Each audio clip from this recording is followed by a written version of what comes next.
शिवसेना हे नाव आणि शिवसेनेचं धनुष्यबाण हे पक्षचिन्ह 2023 रोजी केंद्रीय निवडणूक आयोगाने एक चुकीचा असंविधानिक स्वरूपाचा निर्णय देऊन एकनाथ शिंदे यांच्याकडे सुपूर्द केला आणि त्याच्यानंतर लोकसभा निवडणूक, नंतर विधानसभा निवडणूक आणि आता महापालिका आणि नगर परिषदांची निवडणूक आता येऊन ठेपलेली आहे। अशा वेळेस सातत्याने 17/2/2023 रोजी निवडणूक आयोगाने जो निर्णय दिलेला आहे तो चुकीचा आहे हे सांगण्याचा प्रयत्न सर्वोच्च न्यायालयात करण्यात येत आहे। आज 4 तारखेला सिनियर काउन्सिल देवदत्त कामत आणि ॲडव्होकेट रवी अडसुरे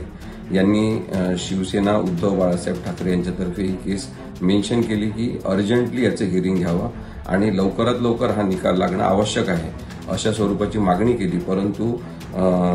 न्यायमूर्ती MM सुंदरेश आणि न्यायमूर्ती विनोद चंद्रन यांनी सांगितलं की जे रेग्युलर बेंच आहे त्याच्यासमोरच नियमितपणे ही केस लागेल आणि त्यामुळे 14 जुलै ही तारीख सर्वोच्च न्यायालयामध्ये नक्की करण्यात आलेली आहे, ज्या दिवशी केंद्रीय निवडणूक आयोगाने शिवसेना हे नाव आणि धनुष्यबाण या चिन्हाबद्दल जो निर्णय दिला तो चुकीचा आहे की बरोबर आहे याबद्दलची सुनावणी होईल। महत्त्वाचं म्हणजे इलेक्शन सिम्बॉल्स रिझर्वेशन आणि अलॉटमेंट ऑर्डर 1968 नुसार केवळ सिम्बॉलबद्दलचाच निर्णय देण्याचे अधिकार केंद्रीय निवडणूक आयोगाला असताना त्यांनी शिवसेना हे नाव सुद्धा एकनाथ शिंदेंना वापरायला देणं हे मुळातच चुकीचं आहे अशा स्वरूपाचा आक्षेप या